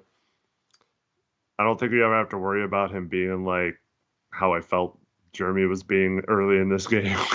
Like, you don't really have to. Like, he's not going to think he's a star and like take 20 shots in a game or whatever. I really like the way he plays, and I like how he takes on the toughest defensive assignment and does a pretty good job for a rookie. He gets back into plays when he gets beat pretty well, recovers nicely, gets their screens pretty okay for his age. So yeah, I think we found a rotational piece for a long time in Camara. Oh yeah, he's gonna be at least like an 8-9 year vet. He's gonna be one of those solid 3-and-D guys that every team wishes they have. Athlete. I am so happy because we got him on that 4-year contract, right? Let me see if they did 4 Let me look it up. 3. I don't know what, because Phoenix signed him to the contract. Yeah, because before this year, you couldn't sign second-round picks to 4-year deals, correct? You could, but you had to use because we did that with it's 4 years. Dude, when he's 26, basically 4 years from now, I mean, I guess it's like 3 years from now, 3.5 years, he's going to be making $2.4 million. We're going to have a new TV deal in place. The salary cap's going to be like 150, 160 million. That's absurd, bro. He's going to be such a great value on the back end of this contract. Dude, this is how you rebuild in, like, if the Blazers want to be good in 3 or 4 years, right? Like, they probably want the cap space to make moves maybe in the future. It's hard when you got Jeremy Grant, DeAndre Ayton on the team. Like, who knows how the cap shakes out? But the best way to do it is to have serviceable role players that can be a part of a winning team, that can play the right way, that are on bargain rookie contracts. And the best way to get one of those guys is hitting in the second round. And that's Toumani Camara. Yeah. Well, the first thing is, I believe, I don't know if this changed at all with the new second round thing, but like as Tommy points out with Herb Jones, I think you have to decline the 4th year if you want him to be a restricted free agent versus an unrestricted free agent. So it might only be 3 years. I mean, you probably do that. Pay him in 3 years. Still, year 3. I mean, he's a bargain right now. Yeah. But the other thing is, what if we inexplicably don't pick up his option next year, like with Trendon Watford? Stop. I'm just kidding. Stop. What if they did that, though? What if they did that? We're rioting. I would rage more than I've ever raged on stream if that happened. Are you kidding me? Yeah. Like, damn, Cronin, you finally got a big dude that plays some defense. You didn't like that? Of course not. These way better than Watford. Yeah, there's no chance. Like, Watford was inexplicable, and so no chance. Like, he's here to stay. I mean, he's maybe as safe of a bet to be on the roster in 3 years than anyone else other than our guards. You know, like Scoot, Sharpe, maybe Ant. Anyone else on the roster, he is definitely the safest bet to be on this roster in 3 years. Mm-hmm. I don't see it. Like, what purpose would the Blazers have to move him? None. I mean, unless someone comes with it over the top. Yeah, but nobody's gonna offer 5 first-round picks for Toumani Camara. You know what I mean? Nobody's gonna offer 3 first-round picks for Toumani Camara, right? Like. They're going to look at me like, oh, not shooting the 3-ball too well, like, play some good defense, but like, we talked about, like, Herb Jones, right? We wanted Herb Jones for a while, but it's like he basically, for what a realistic offer would be, New Orleans was never going to trade Herb Jones. Now, they would trade him for, like, a superstar, obviously. Like, if they could have gotten Dame for him, obviously they do that, right? But in terms of, like, realistic trades, Herb Jones was basically untouchable. We could maybe have Herb and Trey Murphy right now. We gotta have her. Well, if New Orleans wanted to do that, yeah. Chat and her multiple New Orleans future picks, Herb and Trey Murphy for Scoot. I mean, that was the hypothetical we discussed in the offseason. I feel like more people would take that now because everybody's panicking on Scoot. But, dude, like we have our Herb Jones, man. We have our Herb Jones, and he's just a connective piece offensively. Like he's going to be my favorite role player. Like, I already know, like, 3-4 years down the line, he's going to be my guy. I said I was the Toumani truther before the season even started. Okay? I love Toumani. He's just the type of player you want on a team if you want to win basketball games. Versatile defender. Athletic. Plays hard as hell. Smart. Defensive awareness. Makes the right play on offense. You stole that from me, man. Stole what? It's all good. You can take this one. What did I steal? I was on here at the draft. Gabe came in here and was like, "What do you think of Toumani?" And I said all those same things to Gabe on the street. I don't even remember, honestly. You liked his teammate more. Well, yeah, I like. You love yourself some Deron Holmes, but I still like him. But I like Toumani. Yeah, I thought he was perfect for the Suns. Yeah, we both We both like Tamani. Also, sick ass name.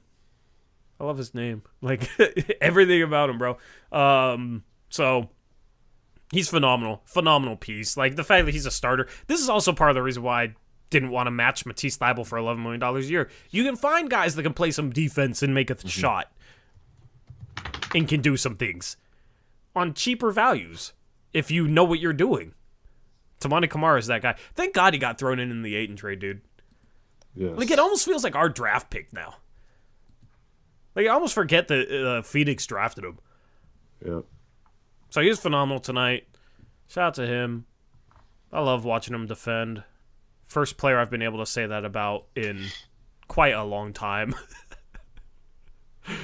Jabari, 3 for 7 from the field, 0 for 2 from 3. But Eric, he had 12 rebounds in 24 minutes. Going up against Evan Mobley, Jared Allen. It's impressive. Impressive rebounding numbers for him. Yep, Jabari's been very solid. I've been happy with his progress too. Mm-hmm. And then Duop Reith hit a couple big threes in that second half that really got us rolling. The paint was opened up for Sharpe because... Go ahead. There was one part I missed. Well, I was like getting out of my car or whatever, and I didn't really see what happened, but like apparently, was it Max Strus gotten, or is it Niang got in Reith's face or something, was talking crap to him? I might have missed. Did you see that part? I might have missed that too. I watched the majority of this game, but there's little bits and parts I maybe missed here and there. What happened with that? I didn't really don't know. see. Chat, what happened with that? The stream I was watching it on my phone didn't talk about it after. Yeah. Chris says, Reith was a lot better on defense. If he can rotate like this every game and shoot the three, he's an unbelievable pickup. I mean, yeah, that's the question with him is can he defend? Can he rebound too for a center? But, I mean, maybe he's our older version of Naz Reid. You know? A little undersized, but can shoot the three ball, can put it on the floor a little bit. A little float game, like... The thing with Reith is it's never been about his ability to score the ball. It's been, can he do the other things? Yeah. So, but he's a team high plus 14. Javon says, I hate to admit it, but Duop was really good today. Why do you hate Why do you hate to admit it? What? What you got against Duop Reith, man? Shout out to Jack M. $2 donation says, did you see the Bill Simmons bit on Tumani? No, I didn't. Did you? I missed that. No. I don't really pay attention to Bill Simmons, but if it's a national guy giving Tumani some love, I'll watch it. Snacking cases, what are your thoughts on Repair? I mean... He's looking in the G League, but it's been fine, yeah. So... He hasn't really done anything in the NBA yet, so I don't really have an opinion on him yet. Yeah, you see that game where he was like 5 for 9 from 3 and hit a clutch 3? Like, that's good to see. That's good to see. Jason Lee, $2 donation says, saw Cronin at Tuesday's Portland State Vikings basketball game. You say anything to him, Jason? Thank you for the donation. Also, I want to go to a game just to see the new stadium because the last time I was at a Portland State game was like 10 years ago in their old like high school stadium. Javon says, Duop is normally a traffic cone on defense and it irritates me. I get that, but he's fun offensively. Blazer Princess G League was great for Repair. Yeah, that is a guy who does need G League reps. This is the exact opposite of Scoot. I think Repair needs all the G League games he can get at this point. King Sam says, when do we call it quits on Scoot and aim for the kid from UFC? Scoot's played 9 games, bro. He's 19, bro. Come on, bro. Come on, man. Come on. I have nothing to say to that. Relax. Give Scoot time. Now, as far as next year's draft, I mean, if Portland isn't confident they have their next superstar, I mean, you might have to take Collier and figure out the rest later. Like, I think it's something where if you're confident you have your your superstar of the future, because a lot of teams, like, you need a top 10 player to win. You can maybe win one without him, but it's a lot harder. So you're looking to find a top 10 player. If you're not confident you have that top 10 player on your roster, you have to swing for the highest upside no matter the position. If you are confident you have that player on that roster, then you can start worrying about fit. It's how I look at it. Go watch after this show the latest Hoops Crush episode if you want more in depth. I grill Crushables about that same question. Would you draft a guard if you're the Blazers? I want to see how he answered. Yeah, I haven't had time to catch that, but that's on our second channel link in description. Does anyone remember the 8-game losing streak when Scoot wasn't playing? Yeah, what's Scoot's record? I think they're 5-4 with Scoot. Should be 6-3 if they didn't choke that Milwaukee game. Yeah. If he sucks, but we win the majority of games he plays, then I guess he's really good. You know? Do we think Shaedon could be a top 10 player? I'm not sure. I'm not like fully confident Shaedon can be a top 10 player. I think could. I mean, he's borderline, yeah. I would bet against it if you had to make me bet. Yeah, but I mean, outside of like LeBron or something, I'm betting against any player that's that young becoming a top 10 player. Like, I'm more confident in Wemby becoming a top 10 player. I'm more confident in... Who's more likely to be a top 10 player, Chet or Sharpe?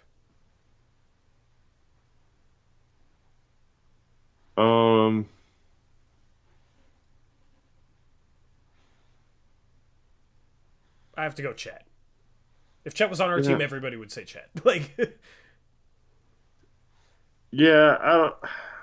Chet to me is like Anfernee Davis at least.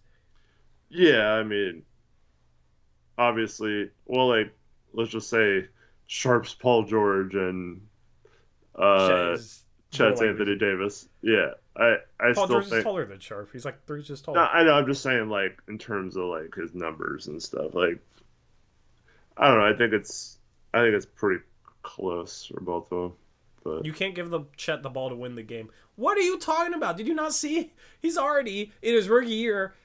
They were down 3, come off, and hit a buzzer beater 3 to tie the game in Golden State to send them into overtime. What do you mean you can't give Chet the ball to win the game?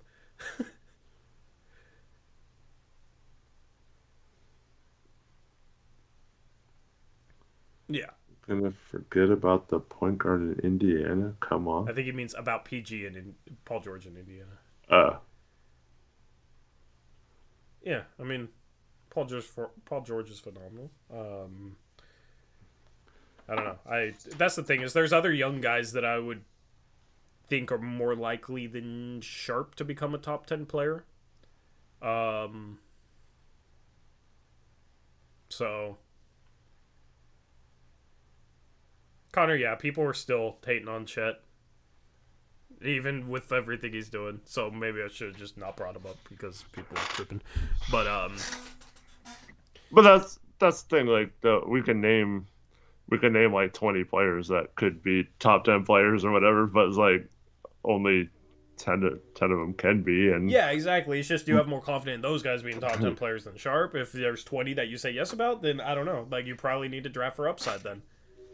Luka and SGA are young enough to where they're even in their primes, like Scoot and Sharpe and players like that. Chet are gonna. I don't know if any of them are gonna be better than those guys. So yeah. The point is, it's really hard to find a top 10 player. It's so hard to find another Damian Lillard, like we said. Well, that's exactly why we were in favor of giving it a shot with Dame still versus this. But yeah. Yeah, so it's like, do you pass on a guy that you feel like has much more upside than anybody else on the board just because he's a guard and you got Scoot and Sharpe? I mean, I don't know. I feel like that could backfire monumentally. Well, see, everyone, or pretty much everyone, said like Scoot was the guy you can't pass on. Scoot, like you have to trade Dame because Scoot is so good, you know. So like, I think at some point, maybe I think a lot of, I mean, you went through this back when we were before we traded Dame about how most rebuilds don't result in a championship. So, uh, like at some point, do we just trade that potential guy for a proven guy who's like maybe a 20-ish player instead of just keep hoping that someone's a top 10 player? Like if let's say we had a chance to draft Collier, like at some point should we just trade that pick for a more established player? Does it increase your odds of finding a superstar? Because I think that's step one. Yeah. You're playing the odds, you know. I don't know. I mean, in the end, it's maximizing your chance to win a championship, but I think you first got to start by finding that guy. And then you find the guys around him. And it's more likely that guys on this roster are guys that fit around a top 10 player than it is that one of them is going to be a top 10 player someday. If Sharpe becomes a top 10 player someday, we're freaking cooking. We're cooking. You know what I mean? And he can. Not ruling him out. It's just, you probably got to maximize your chances of finding that guy. No prospect is a sure thing. So like I said, you're playing the odds. You know, Scoot was can't miss to a lot of people, and now people are questioning if he can ever even be a regular star, not let alone a superstar. You know, people are questioning whether he can be a good starting point guard all of a sudden. So you're playing the odds, but take two chances on Scoot-like prospects. I mean, if you can't hit on one of them, then that maybe says something more about the organization and how they develop guys. I don't know. Like, you got to be able to hit on something. You got to be able to find that guy at some point. At some point, they can't all be guards. Yeah. I mean, it's just this year's draft. If this was the draft that, like, Chet, Jabari Smith, and Paulo Banchero were in, yeah, like, we get a top 3 pick. We're set. We're just taking one of those 3 guys, you know? Yeah. But Chet would be so amazing for this team. What about the 4th pick in that draft, Tori? Then you run into trouble. Because I thought Keegan Murray had no chance of becoming a top 10 player. No chance. Like, no way.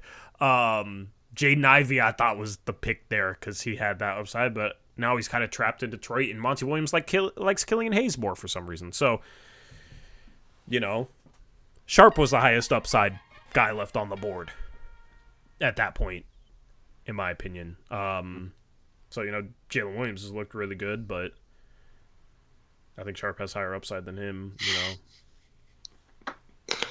Trevin says we take Sharpe and then have 2 Sharpes. Yeah, we have 2 Sharpes. So, yeah, then it becomes like, that's the thing. It depends on where we're picking. It depends on who's on the board. It depends on what we see the rest of the year from Scoot and Sharpe, and there's a lot that goes into this conversation of what the Blazers should do during next year's offseason. I can't sit here and say right now, like, yeah, pass on Collier. Yeah, pass on Castle. The thing is, Castle might be big enough to play some 3.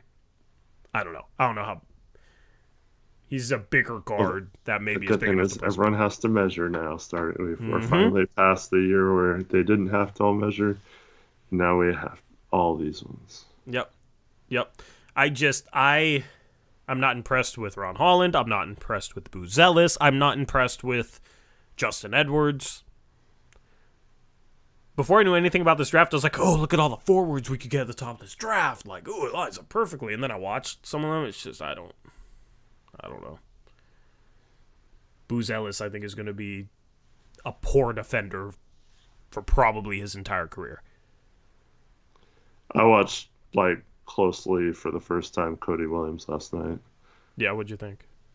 Well, he was awful in the first half, 0 points, and then he had 21 in the second half and looked awesome. So yeah, kind of both ends of the spectrum there, but yeah, it seems like he's got maybe a little more size and length than his brother has. in which case he's looking pretty good. Yeah. Yeah, this year I'm like trying to focus on guys that have good processing speed. They process the game quickly. They can make reads, right? Set up teammates, like read the defense well. They have good movement patterns, because I'm a big movement pattern guy. Being able to being able to be shifty, being able to change pace, having good footwork, just good traits in terms of how they move, especially with the ball in their hands. And then just like a high enough skill base that you can tap into. Because I feel like that's part of the reason I liked Maxey, because I thought he processed the game decently, like coming out of college. I liked his movement patterns, and he was a 30% three-point shooter in college, but I thought his form was fine, and I thought he could develop into a solid three-point shooter. I didn't think he'd become a 42% or whatever he is now, but like he had a high enough skill base where it's like, okay, you tap into those three things.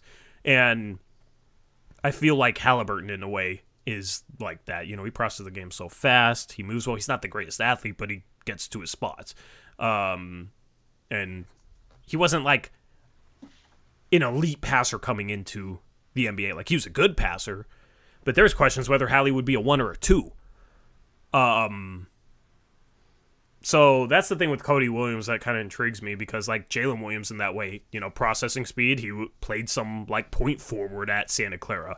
I like the way he moved. He had multiple skills, and look at what Jalen Williams has become. So that's where like Cody Williams intrigues me, just from those standpoints. And I don't think there's as much separation in this year's draft, so I think those traits will stand out more. So that's what I'm looking for in a lot of prospects this year, especially a lot of forwards, because you talk about trying to find that like dynamic forward that can score, that can pass, that can handle, right? I'm looking for guys with size that have those traits, and maybe are underrated for one reason or another and fall to wherever the Golden State pick is, and maybe you can get your star forward of the future. I don't know. So yep. But no tankathon for us today because we won. we won. Alex Sarr, I think, doubles as underdogs again. Yeah. Alex Sarr, I think, has those. I like Sarr because he has those traits. So certainly has the abilities to maybe be an elite defender in the NBA. So yeah. Yep. I think the you've kind of seen the big guard blow up a little bit, like SGA last year, Halliburton this year. And guys that aren't like elite athletes, like neither of those guys are close to being elite athletes at the guard spot. But they got size and skill and get to their spots. Yep. And they just can control a game.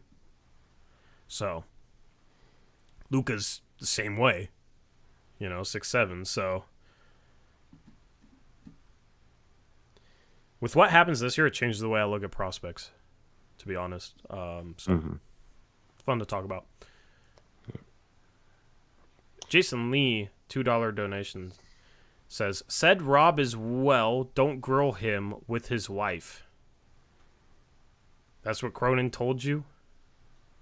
He told you not to grill him because he was with his wife? You actually tried to talk to Cronin? No, I think he said he didn't really. He'd asked him about how Robert Williams was doing.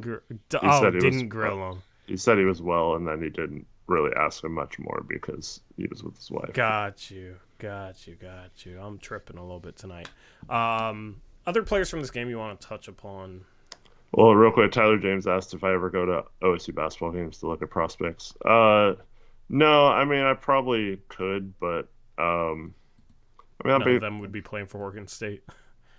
Yeah, I mean, Oregon State is bad, so it's not really that fun to go to games. Plus, it's like an hour and a half drive, and yeah, I mean, my daughter goes there, so I could have an excuse to go down there. But maybe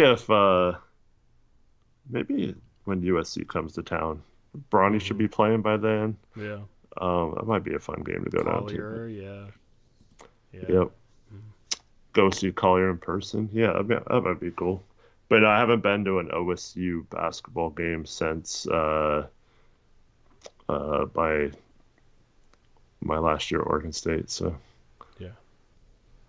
I've never been to OSU or Oregon. I guess I could see Cody Williams in person too when they play Colorado. Yeah. I think USC makes the most sense because you got a couple dudes, that you can see in person. Seeing Brownie in person would be pretty cool. Brogdon in this game has such a weird stat line, bro. Go ahead before we talk. UCLA would be cool too. Yeah, okay. Smog, I'm coming down. We're going to a game, man. Nice. Smog here? I don't know. He was earlier. He was here earlier. Malcolm Brogdon only shot 7 times in 31 minutes today. Nice. This is a low amount, man. I think he had a season high in turnovers. How many turnovers did he have? 5. 5, yeah. 7 assists, 5 turnovers. He usually takes care of the ball. He's pissing me off. You know what's impressive about this game is, Grant, Ayton, and Brogdon. Last game they combined for 80 in the win. Today, 34. That's because when we went on a run, it was Scoot and Reef and Sharpe was in there with those guys. Thibault, 10 points. Thibault played pretty good defense as well. Yeah. Mm-hmm. Yeah, it was that lineup with Scoot. It was that bench lineup with Sharpe in there and Tamani. That's a fun lineup. But Grant 4 for 12. Had 3 assists though. That nice kick out he had to Sharpe to get Sharpe in open 3 was what I want to see Grant do more of. Drive, collapse the defense, kick. Mm-hmm. Also had 2 steals and a block. Yep. So he did some good things in this game, despite going 4 for 12. He was 3 for 6 from 3. He's 43% now. The problem is the thing is with Grant, he has not been efficient inside the arc, Eric. Dude, last 7 games going to this one, he is shooting over 51% from 3. Yeah, he's more efficient behind the 3-point line lately than inside the arc. He's not. If he's getting to the free throw line with how he attacks inside the arc, then fine, right? But 2 for 2 today, if he can do more, is collapsing the defense and kicking, and then I don't know, being a little more selective with his finishing, not forcing as much when he drives, not forcing his own shot as much, not taking as many mid-range. Kind of like that version of Jeremy Grant. If he has to take over a game because the offense is stagnant, then sure, go do what you want. It's just if he was more efficient inside the arc, I saw something where it was offensive hubs with over 60% true shooting percentage, and it was offensive hubs meaning usage above 25%. And Grant wasn't on that list because his true shooting percentage going into this game was 58%. But his usage rate was above the 25% threshold for an offensive hub. It was 26%. And it's kind of a weird list. Lonnie Walker was on that list because he's averaging 15 games on 15 points per game on insane efficiency in 21 minutes. But that's the thing with Grant. So I looked at his efficiency. I didn't realize he was shooting so bad inside the arc this year. Yeah. That continued today. He's 1 for 6. Yeah, I don't think he does well against big athletic front courts like Mobley and Allen, and he just kept trying to take it in there. It's kind of frustrating. Yeah. I mean, at least he's attacking, but the same point, gotta adjust. Dang, man. It's perfect. They play USC on a Saturday night, but it's December 30th, which is during winter break from college, so Smog wouldn't be down there. Drag him down there. Yeah. You said it was on a Saturday? Yeah. Isn't that the 31st? No, Saturday's 30th. 31st is... I messed up my calendar. Oh, no. I didn't put a 24th up there. What? It was Christmas Eve on your calendar? Wait, Christmas is on a Monday. It's on a Monday, yeah. Oh. Okay. All right. That's... Yeah, okay. Oops. Whoops. I mean, I could just skip over Christmas Eve. I'm not doing crap on Christmas Eve. I'm celebrating... Okay, so the 23rd, that stream, probably no-go for me. That's when we are celebrating Christmas. So... Yeah. Well, on the 25th, I'll have nothing to do, so I'll probably hop on Gabe's Christmas stream. Also, I don't know if I should leak it. Chat, don't say anything, okay? I don't know if this is supposed to be kept under wraps, but we're going to do a live play-by-play me romp Sundo for one of Gabe's Rec League games. What? So just be prepared for a thumbnail. I don't know what it's going to be, but... Who's recording it? His wife. Oh, nice. So that's going to be a lot of fun. There's no... All right. Who wants to go with me to the OSU-USC game on December 30th? There's no Blazer game that night, so... Nope. Yeah, Friday the 30th is what I'm staring at. Smog, you want to go back with me down to OSU? Don't tell them. Too late, Gabe. I told them. You didn't tell me to keep it a secret. But my chat won't tell your community. Chat, don't tell his community, okay? All right, don't say anything. Join the caravan if you want.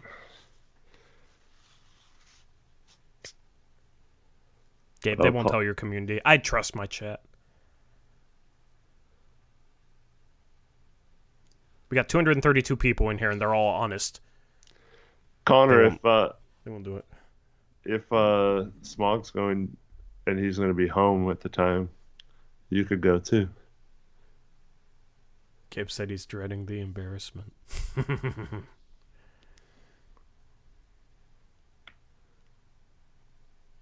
Dude, I need to queue up the soundboard because I have the soundboard of Gabe screaming airball. So if Gabe airballs, I can play the soundboard of him screaming airball at himself on his own stream. That'd be peak content.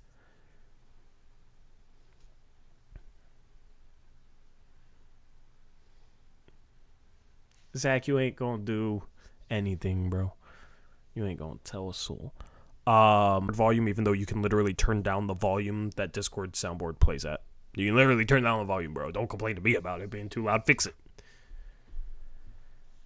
Josh Brown is trying to earn himself a 5-minute timeout.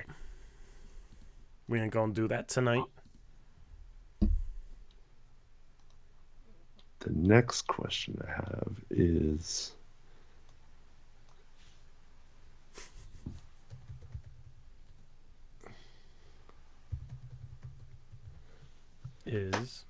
do the Lakers play that night? Because Braun might. That'd be so weird seeing LeBron at Gill Coliseum. Dude, you need to go sit next to him. Oh, I totally would. So if Portland drafts him, you come into Portland. You gonna teach Scoot how to be a 6'2" version of you? No, they play that night, darn it. He'd prey on Scoot's downfall so Bronny could get more minutes. Yeah. Time to DoorDash some Buffalo Wild Wings.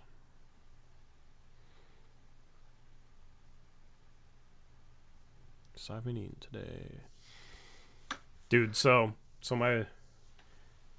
Reddit, if you're from Reddit and you're listening to the stream, I advise that you turn off the stream. Because I'm going to talk about my rec league. Was something that happened in my rec league tonight. Anyway. Let me order this DoorDash first. I am starving. It is not good. Finally some rec league talk. Yeah, about time.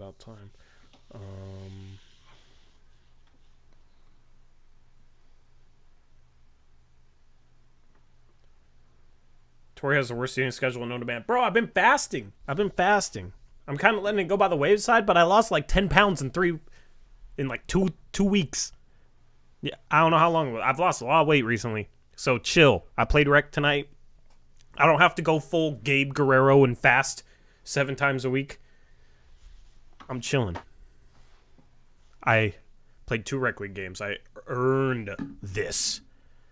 See, Connor got a personal trainer, and now he's like, Tori's eating is bad. He's like one of those guys now, so you hate to see it. Maybe don't invite him to the game. Maybe just invite Smog. I'm just kidding. No, man. Going on a road trip with the Martin twins down to Carmel seems fun. Connor's a Chad now. Yeah, that's the word I was looking for. He's literally Gabe now. Connor's a Chad and Chad's a Gabe. Alright, I'm going to finish this. How'd your rec game go today? We lost. Because you told me, but tell the chat about how you're basically Damian Lillard. No. I have that core groin injury thing happening. Haven't gotten it checked out yet, so I'm not sure exactly what's going on.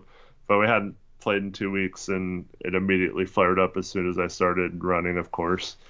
And then, so I played as good as I could have in the first half, all things considered, and they started double teaming me a lot in the second half and couldn't really get going. But our team played about as good as we could against a really good team, and just couldn't pull it out.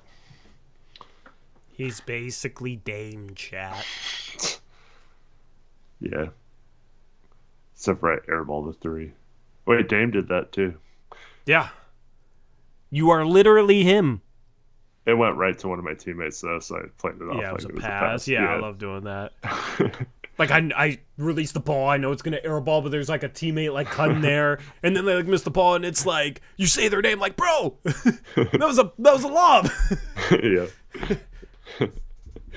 Blame your airball on them not catching your airball. Yeah. That's what great teammates do, chat. I decided to audible because I didn't realize 20 boneless wings was $35. That's a lot of money. Shout out to Carter Dick, member for 13 months. Says, just got here, so I don't know if you talked about this already, but I loved seeing Aiden happy and hyping up Reith, even though he was on the bench. Yeah, Aiden's attitude has been good, man. Happy to see it. Good job, Aiden. Thank you for pointing that out, Carter. Appreciate you being a channel member. And shout out to channel members. If you want to become a channel member, click the join button below. Or if you want to become a channel member, ask one of our channel members to gift some memberships, which will randomly be given out to people watching the stream. Sude got gifted that channel member. I think it was from Jakob and didn't even realize it until like yesterday. And he asked me, he's like, who gave me a channel membership? I didn't even realize. Yeah, shout out Jakob and Pim. Shout out to Truly Spencer, PDX, member for 13 months, says, let's go FUCKS. Tories Huskies will win, LOL. Thank you, Truly Spencer, member for 13 months. Appreciate you, bro.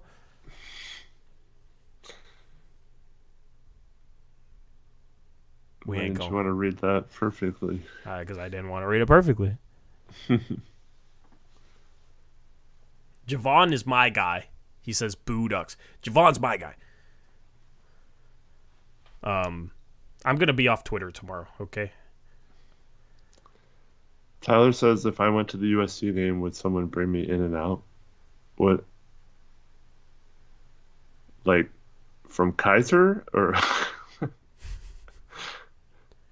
DoorDash in and out to the stadium. Into the stadium. It'd be cold by the time we got there, man.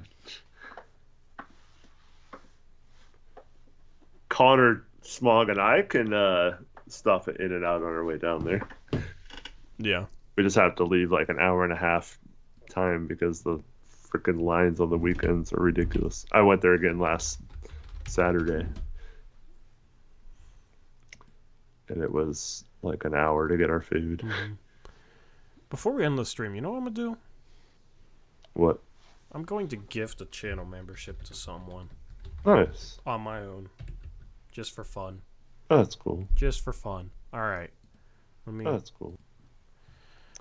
223 memberships? That's cool. Yeah, imagine everybody. Reward everyone. I'm not a channel member on my own channel, though, so... Okay, hold on. I gotta be a channel member on my own channel. I can't do it from a Blazers Uprise account, I don't think. So, here goes nothing.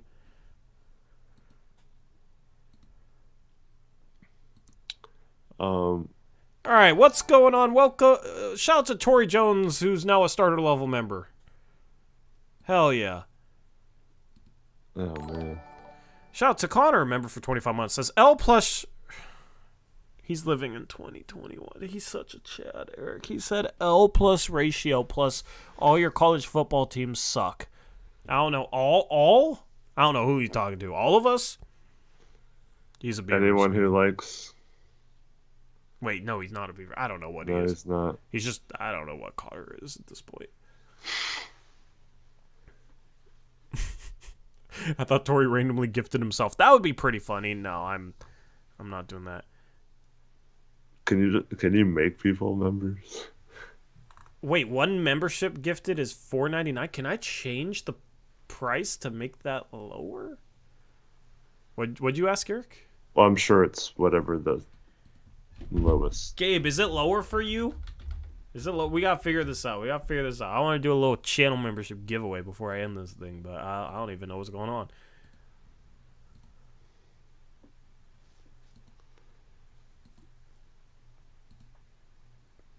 So let me try and fix it if I can. Wouldn't it be whatever the entry membership is? Yeah, that's like $2 though. So I don't even know how to change it. I don't even know. Zach said Mans is just a hater. He's talking about anyone in particular. He's talking about Connor. Yeah. Agreed.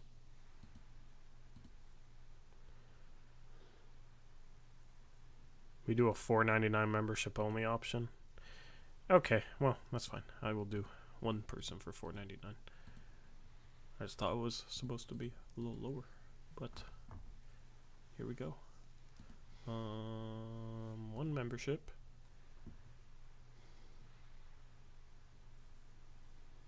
The intrigue of who it's going to be is... I don't know. It's going to be somebody who like hasn't commented all stream. All right, here we go. Connor. It is Snackin' K. Nice. He was a channel member like 2 months ago. What happened? I'm actually upset. Man, I'm upset. Weren't you? Am I tripping? I know he used to donate. I don't know. Man, he said, "Wow, he has a 6-month member badge." Dang, that sucks. Oh man! Can you retract? Oh, that hurts. That hurts. That doesn't even count. Now I have to do another one. Now I have to literally do another one. That's funny. Yeah, we're forcing him to be a channel member against his will. You can't quit us. Yeah, you can't leave the cult, bro. All right. Here we go. Yeah, oh, he's already doing that at the same time. Yeah, go drum roll. Who's it gonna be? What the hell are we doing? No. Gabe, I'm a channel member on your channel. How are you not a channel member over here? What happened? What? Oh man, I'm hurt. How are you? Connor, I'm a channel member. Man.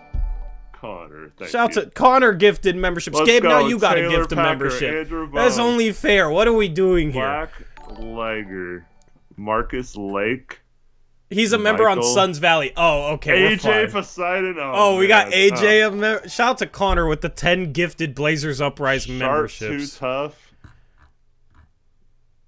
Merry Christmas. Horror Director got a membership. WBTBYOML. Nice. I don't know. I don't even know if I've ever seen that in chat. Thank you, Connor. Yeah, AJ, our guy AJ got a membership. We got Andrew with a membership. Smog gifting memberships. The Martin twins are very generous. Shout out to Smog. Brian just got one. Everybody's going to get a membership. Dank Kelly Green Burrito. Welcome into, what's Oprah's show called? Eric? A bot was given? A bot? We got a bot membership. Shout out to Smog, Dr. Mantis. Nice. Who the heck is Dr. Mantis? I don't know. See, this is all the lurkers that never comment in chat. This is how we find out who they are, Eric. We just give memberships to literally everybody.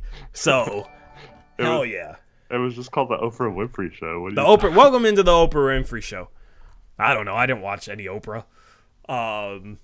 Shout out to Connor. Shout out to Smog. Gabe is membered on the Suns Valley podcast, so it's fine. It's okay. Yeah. So now he's just loaded. Now he has to give the membership. So. Yeah. Nah. It's all good. I was like, I swear he was a member. That was not who I was expecting to see in the slightest. It was Gabe Guerrero. That's absurd. I did try and go into his stream, his Blazers Uprise podcast, to get a membership when his subs were donating memberships, though. So I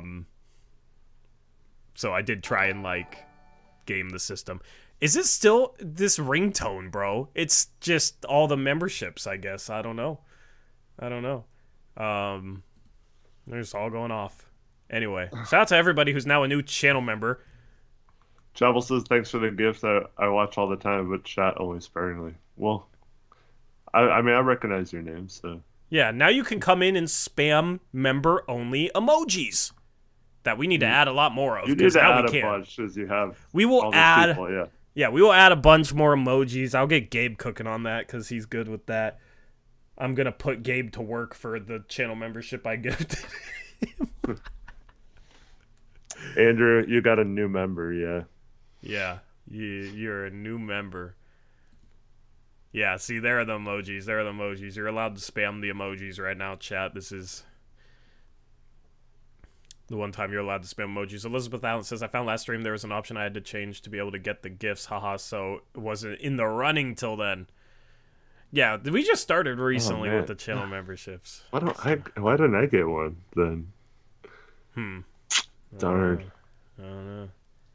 Maybe now Kevin Knox is in green because of AJ. You need a Kevin Knox emoji. Oh, God. AJ has to gift 5. One. If AJ gifts 5 memberships right now, I'll make a Kevin Knox emoji for him. AJ is a poor college student. He can afford that. That's kind of why I said 5 instead of 1. Because I don't want to have a Kevin Knox emoji. But I would for AJ. See, this is how you motivate people to become channel memberships and give channel memberships. This is just. Is that a challenge, Torrance? Yes, that is a challenge. I promise I'll make a Kevin Knox emoji if you donate 5 gifted memberships. What is the emoji going to be though? I don't know. Just a like headshot him with this Fortnite suit? He can pick the picture. He can pick the picture. Okay.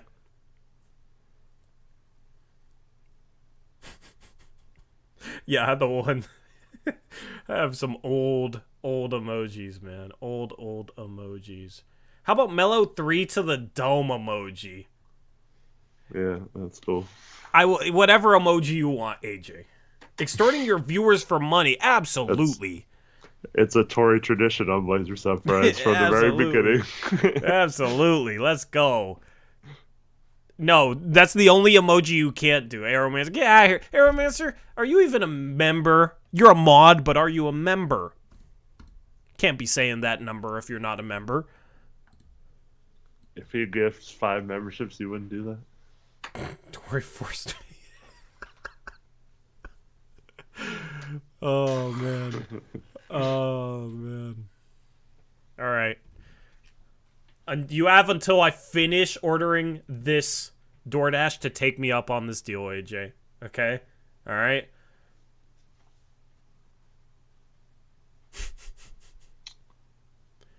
We should have all kinds of different snails for Aeromancer. Oh, I know. We need a snail emoji. The problem is we don't got memberships on the second channel, because I was going to say for picks against the spread. Yeah. When Connor makes his pick late.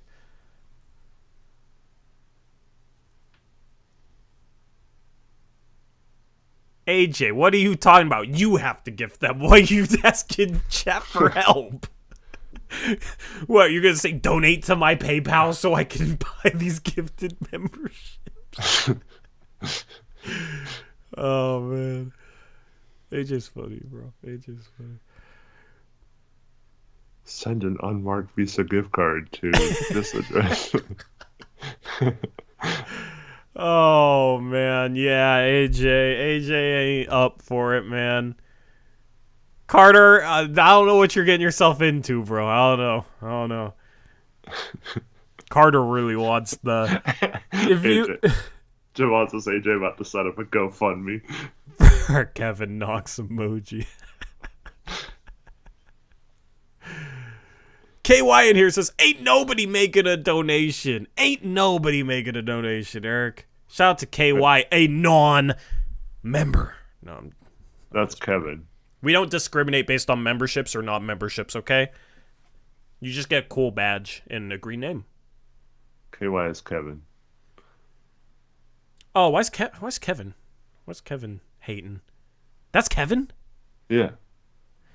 Kevin was tweeting out some ridiculousness tonight. Maybe he's mad that I quote tweeted him and called it some ridiculousness. I like Kevin. But Kevin was tripping a little bit today.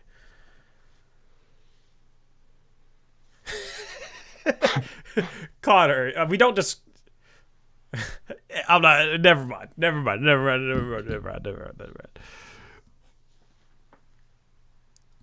Nobody's allowed to say that number, okay? There. Is that better? Except for me. I don't even know about that. If you bring snail emojis to the channel, then those guys on Reddit will be right. About what? I don't know. Aeromancer gets way too upset over a stupid snail emoji. Why does he hate the snail emoji? I don't know. He just gets so upset. Like it like really bothers him, and it's like the most like Arrow. What do you got against serious thing? What do you got against snails, bro? It's toxic. Snails are toxic. Why do you? Man. I guess some snails are toxic, right? Yeah, I guess some snails are, but not all snails. Javon posted a snail. I don't think that snail's toxic. You posting 2.2 is toxic. I'm very offended. I'm literally shaking.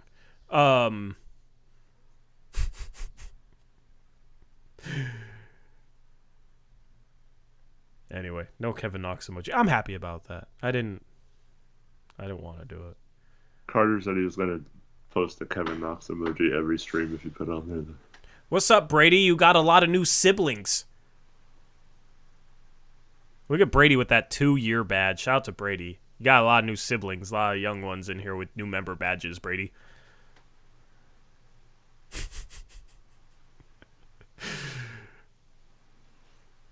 We cloned Gabe. You got 2 Gabes now as siblings, so congrats. Imagine 2 Gabes. That would be hell. That would be hell. Anyway, who would win in 1-on-1, Gabe or Gabe? Both of them would get hurt.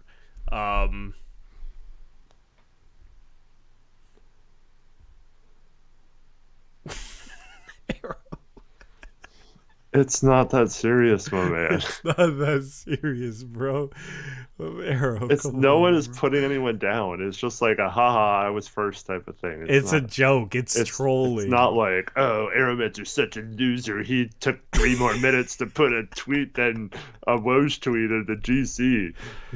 Yeah, so we got a group chat on Twitter, and like people will post stuff from like Woj tweets something, people will post it, and then 3 minutes later, other people will come and posting it. And we just react to it with snail emojis, like they're slow, they were too slow, too late. It's like just a troll joke, running joke. Everybody deals with it. If like I've gotten it because I've been late, but yeah. I still die at last stream. You won't even defend me, Eric Torre. I defended you. I don't remember what he's talking about. I don't either. Shoot. Anyway, yeah. I'm hungry. I'm going to get off. Shout out to everybody who's joined us. This has been a fun stream. This has been fun. It was popping too. I didn't know how it was gonna go considering we were live like 2.5 hours after the game. But yeah, we're getting our Eastern Conference early start times out of the way, so that's good. I'm cool with that. TMI from Jackson there. What'd Jackson say? Uh. Oh, yeah, never mind. Yeah. Guess we're getting a giant lobby tonight, I guess. I don't know. Yeah, Jackson just came in here just to say that.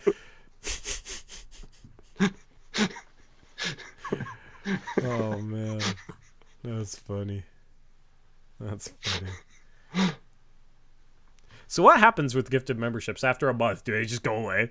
Is it just for the month? Probably. It's not going to be like a recurring purchase, right?